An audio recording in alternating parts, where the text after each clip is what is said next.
Hi everyone. Okay, so I'm gonna try and make this as quick as possible because I have a banana I need to go plant. So as I was setting these decks up, this card is the one that came out. It says Links, Secrets #2, and it was making me laugh because let me just tell you the whole process of starting to record this. It's a channeled message, but it's also a general message kind of mixed all in together, and the channeled message is for many people, but it's in a way where it's synchronistic for everyone, so, or for everyone that it applies to. But there's going to be a general message that's going to come through that is also beneficial for people.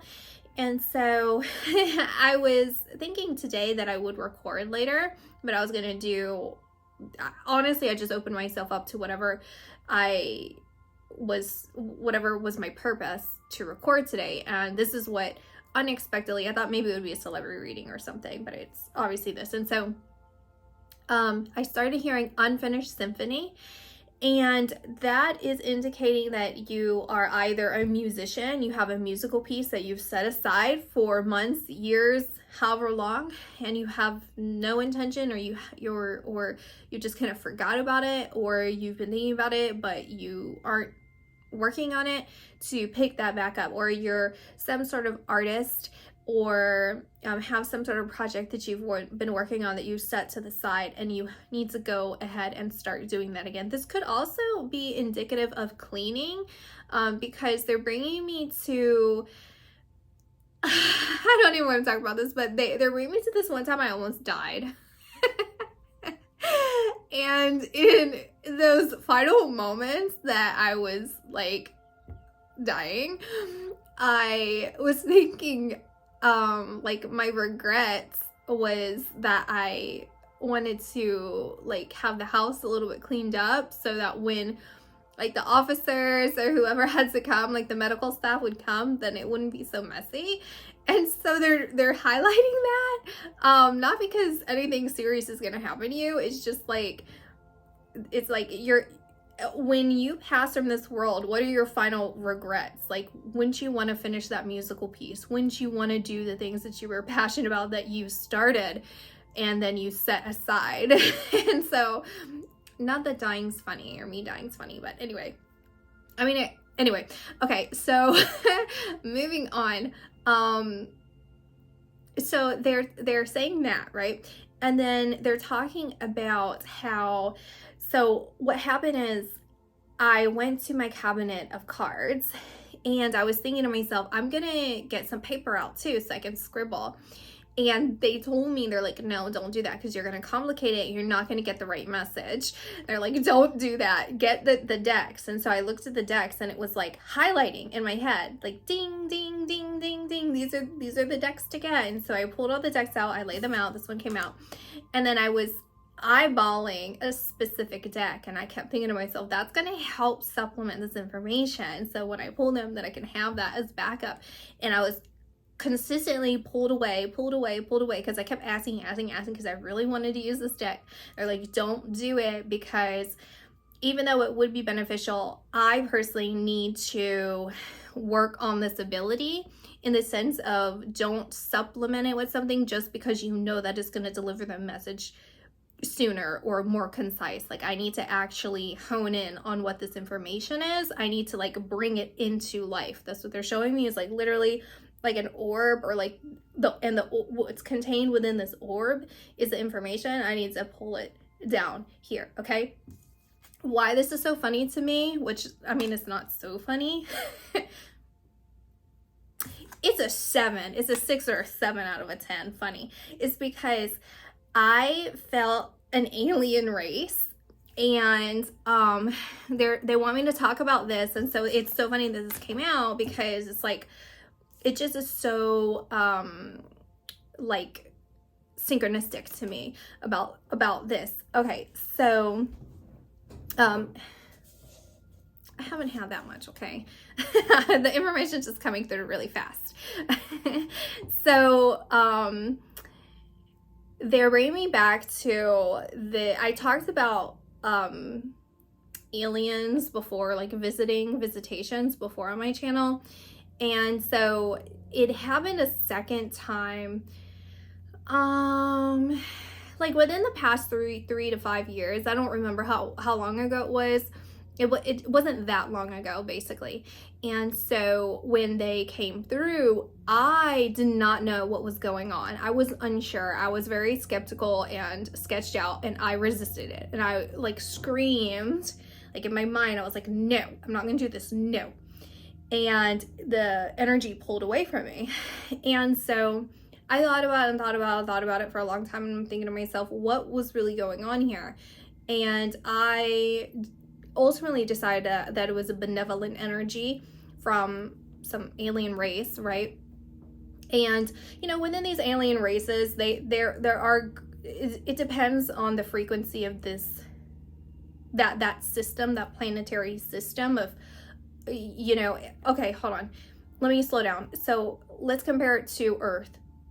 There are good and bad people, if you want to look at the polarity in that, you know, we exhibit good and bad or evil or whatever within our systems, and so, or within this world, and we are at a frequency overall that is being fought for. There's a battle for it in order for the frequency to lower, right? And so these demonic entities can rise up and kind of exist more freely in this frequency where we could see them better. Like I talked about in the previous video about demons and everything, I was talking about that. And so that's essentially what these occult societies, you know, they're trying to channel them up. They're trying to lower the overall frequency of people here so that it gets lower and lower and lower into a more demonic world. And so that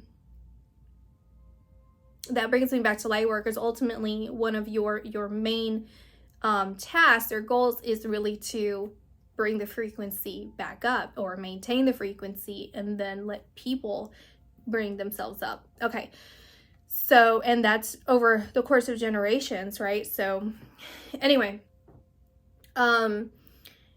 so when I talk about these other alien societies, right, they are at different frequencies overall, just like the world is overall a different frequency, and whatever kind of situations are going on there, whether there's a more angelic society or a more demonic society and so on and so forth, and then within that, then people or alien races or whatever, they could potentially exhibit free will to certain capacities, and where they are in their overall frequency kind of gives them that range of how low that low can get or how high that high can get.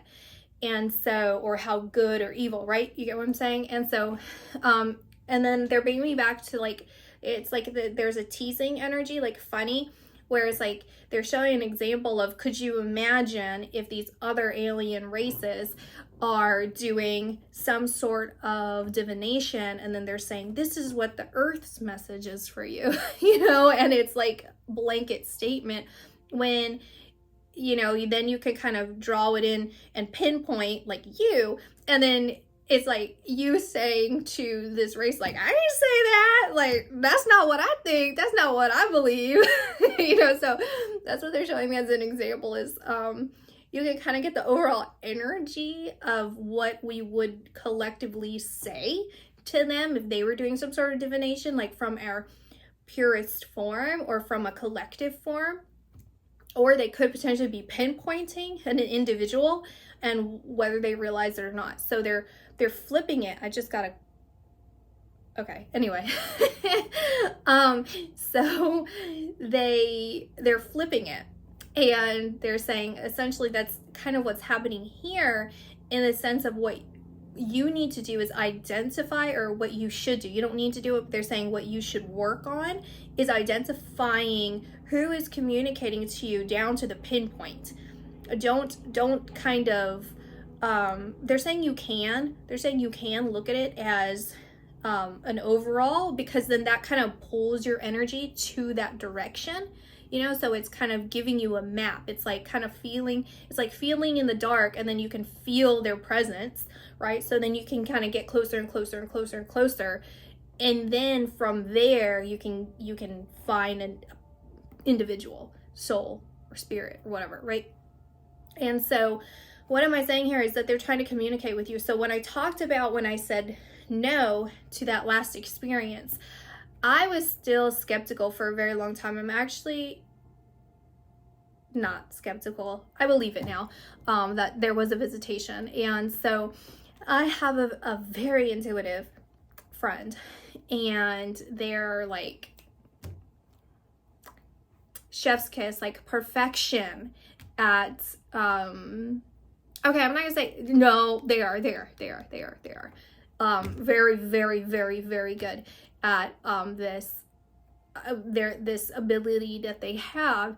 And I test them a lot. I put them under rigorous testing.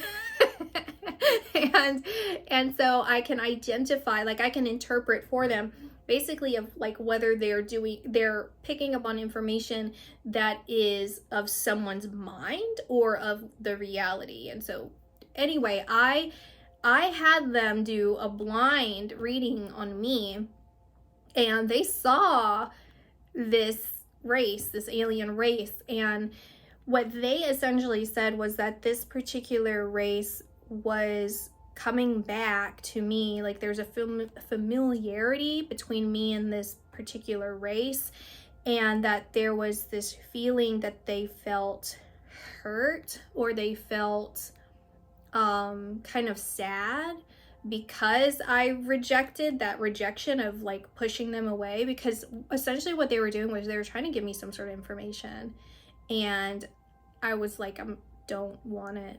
I don't know what this is, and I'm not gonna like give over like my brain. Like it was just a crazy weird feeling that was going on in my brain. It was like I'll describe it. Okay, this is what happened. Okay, I'm just asking something. Okay, so basically what happened was, it was in the middle of my sleep, and it was sleep paralysis, where I don't know if I can accurately recall it completely right now, unless I get like super deep meditative to tell you exactly what happened. But basically I was kind of like frozen, and my brain, there was an energy of feeling them coming towards me and then communicating around me, and then it was like this download, but it was so heavy. It's like if my mind was an actual computer system where it's like an overdrive, and it's like heating up and just like turning fast. And it wasn't an exchange of information, because they weren't taking anything from me. They were implanting information into my brain. But it takes a process of like, it's almost like they have to like mess with my energy in order for us to get to that same like frequency, in order for the information to really get in. So it's like they're messing with my energy and like pulling it and moving it. I don't know. I mean, again, I would have to get super in meditation to tell you exactly what happened, but that's essentially it. And I was like, no. And I pulled myself out, and I moved around. I was okay. It was a really uncomfortable feeling. It didn't hurt. It was just really uncomfortable because I didn't know what was happening, and I wasn't okay with it. Like I could feel like they felt fine. They were fine. Like they didn't seem intimidating. Like they didn't seem, but I'm just a skeptical person. And so there was a part of me, like they kept saying like it's fine, and then there was a part of me that was accepting of it, like, okay, let's just see, let's just go ahead. And then I was like, you know what, no. I'm not doing all that. I'm not gonna do that. That's weird. Not weird, but like, you just don't know if it's a demon or not. You just never know with these things. And so basically here, wide open, 42 and 2, so that seems to be some important numbers, or number here, some sort of derivative of those. And you see she's standing on this ledge and a butterfly coming in.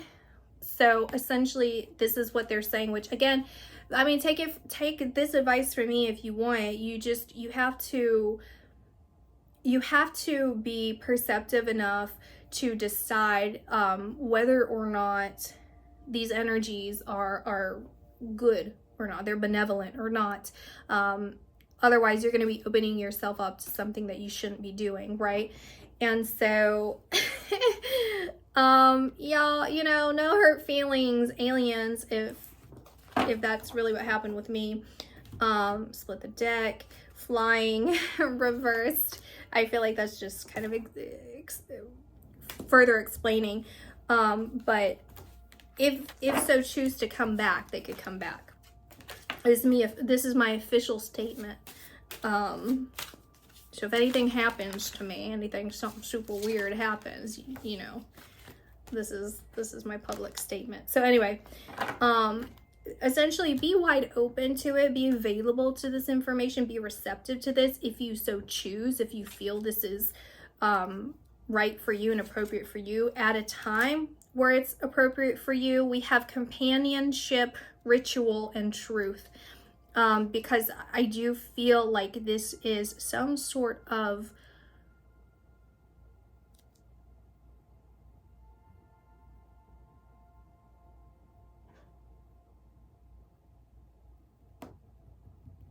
they're showing me the Four of Wands and how it's anchored by those beams, right? And then it's like, and it's an honoring ritual, like you're walking through underneath this thing, you know. It's like, you know, with a wedding or like a chapel, or you get what I'm saying, like when you walk through it, it's symbolic, right? And I'm hearing they want to take you further. They want to take you further. And it is some sort of truth. It's a truth.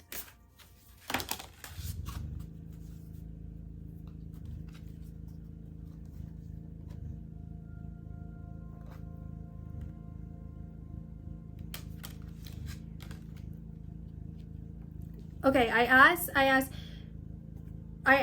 does this have to do with what we were talking about with your artistic work? And they're saying it, no, not quite. That's a side note in the sense that it's a worldly pursuit that's very important to you on your soul's, like your soul craves that in some sort of worldly fashion. Like it's very important for you. Like, for example, contracts, like a soul contract, like you're supposed to do that. You're supposed to enjoy that type of work. There's something about it that's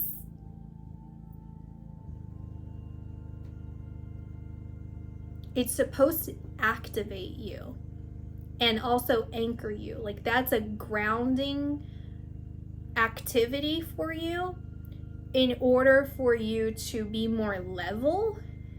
So I'm seeing is it keeps you more level, more grounded, and focused. And what information they're wanting to bring to you, it's kind of a back and forth conversation with this energy that they're going to invite you into, but it's more of them communicating to you than you communicating back.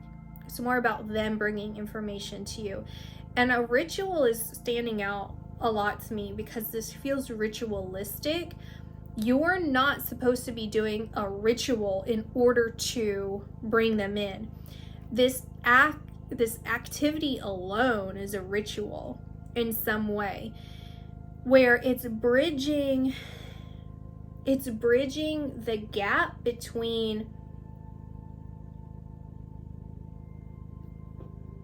races, the human race and the alien race. You're bridging that gap, and it's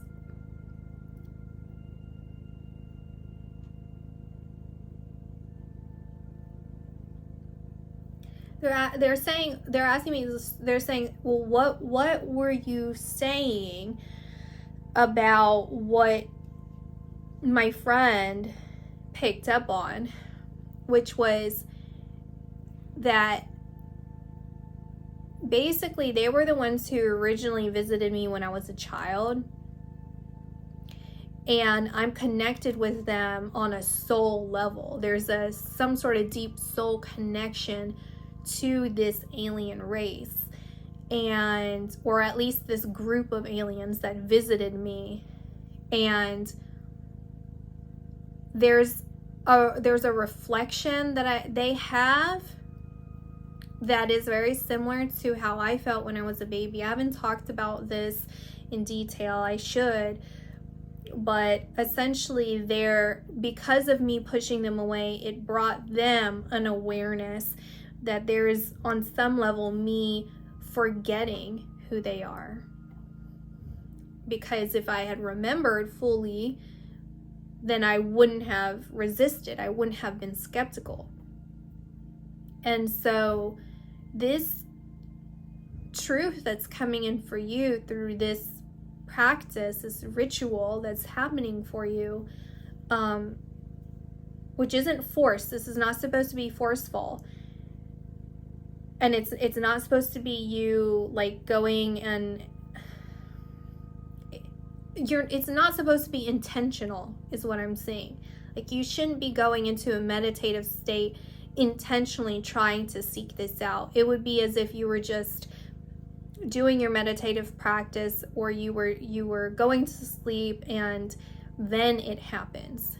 You have to just be available, like receptive to it, and your mind clear. Because when you're focusing on it, or you're beaming your energy towards it, then it's not appropriate for this to happen. And so after this activity, in doing so, right, in doing this activity,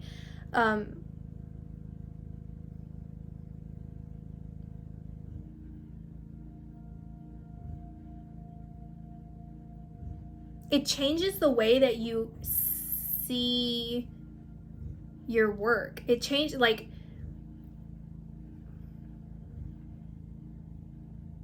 it's almost like you start living a dual life. It's like, here's an example. Let's say that you are a musician. So then you start doing 2 genres. It's like you start doing like classical music, and then your passion project was like a pop song.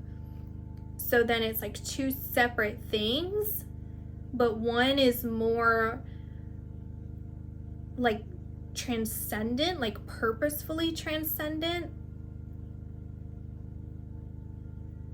No, that's not right.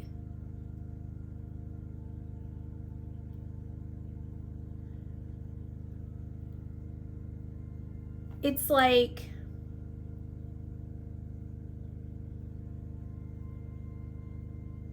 it's so, how do I explain? Okay, this is how I'm seeing it. Okay, so I'm just trying to make it more clear. So how I'm seeing it is like almost like this cellophane curtain in front of you that wasn't there before. It's like a wedding. I mean, when we talk about the 4 of Wands, it's like a wedding, because it reminds me of like a wedding veil. Like, it's veiled. It's like you become like a bride.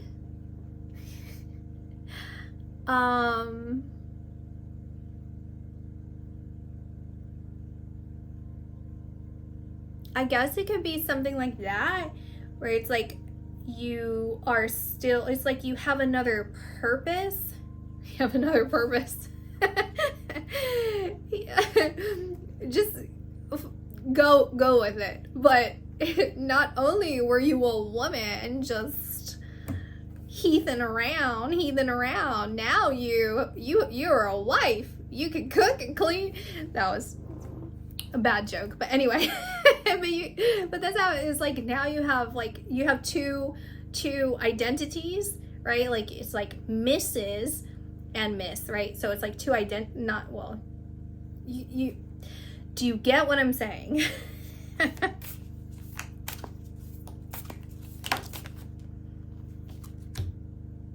Remembrance.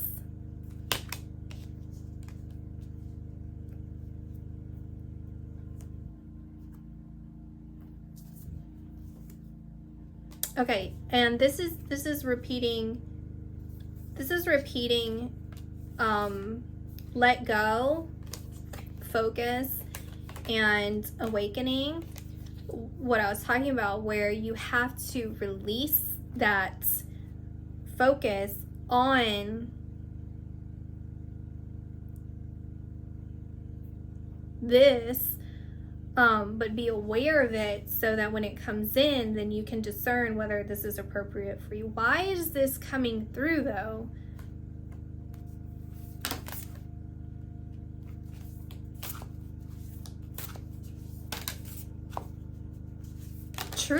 Truth keeps coming out.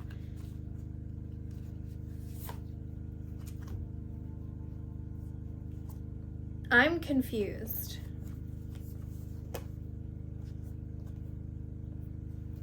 Then I'm just hearing, no, you're not. You're not confused. I'm not confused. Okay, so what is it?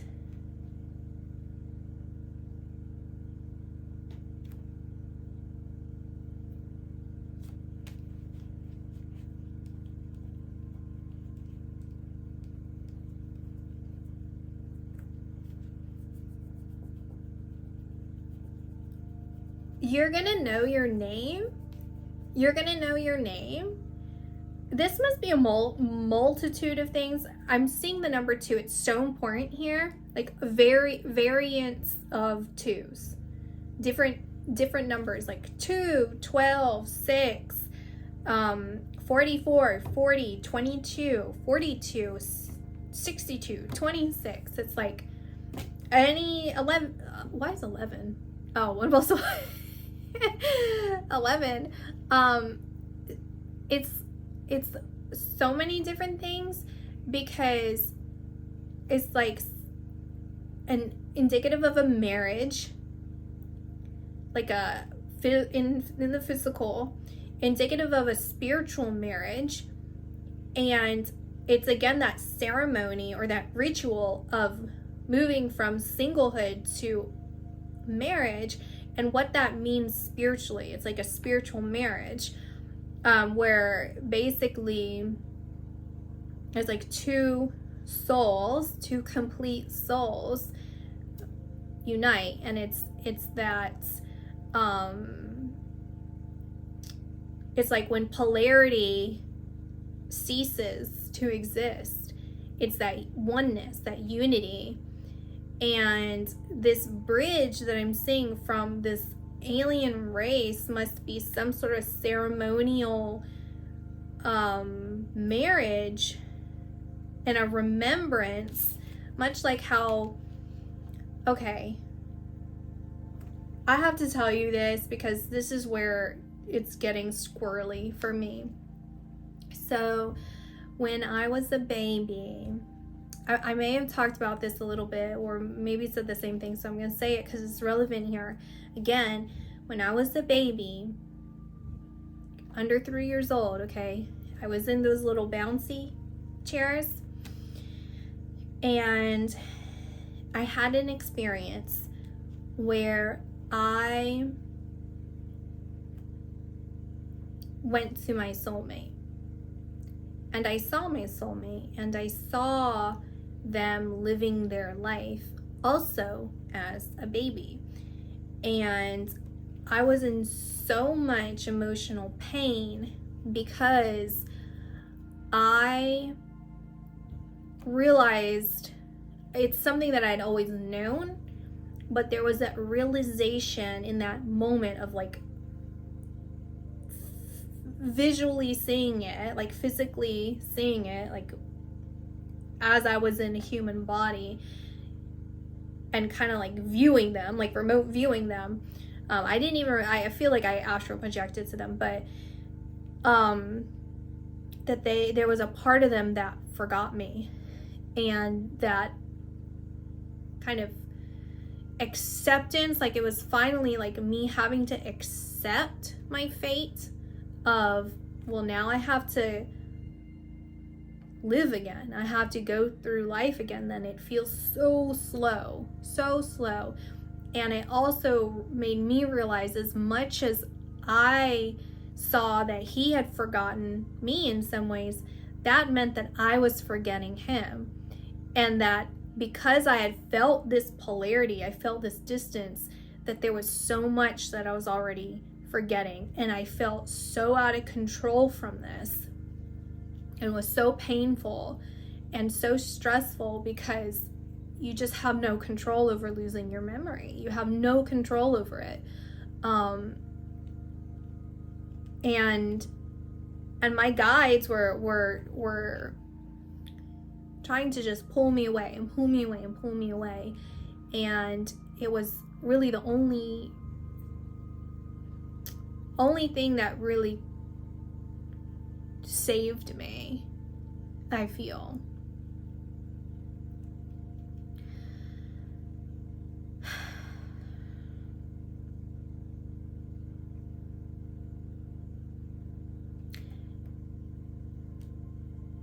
It's making me emotional because I feel like what's happening here is this event that's happening for you is helping you remember something that you may have forgotten on some level, and you'll be living a life after this event where it's almost like this full acceptance of being of this world, or like being in this world but not of this world.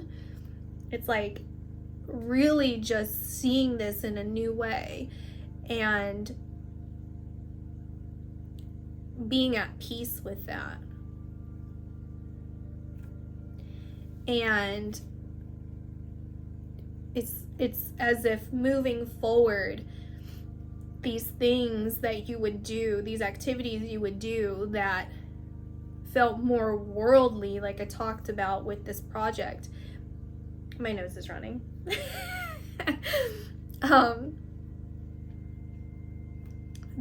Then I don't know, there's just something different, okay? There's only light and nourish. And I feel like that's really showing them coming down.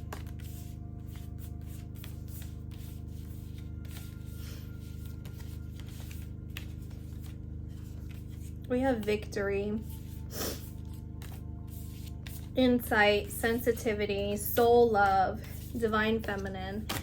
So listen, if you think what I'm thinking, then I'm gonna go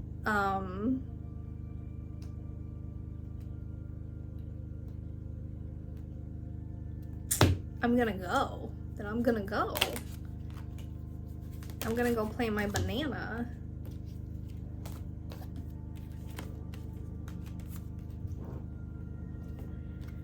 Patience. 7th chakra, Archangel Uriel. 2nd chakra, Archangel Ariel. Door to romance was in the center. So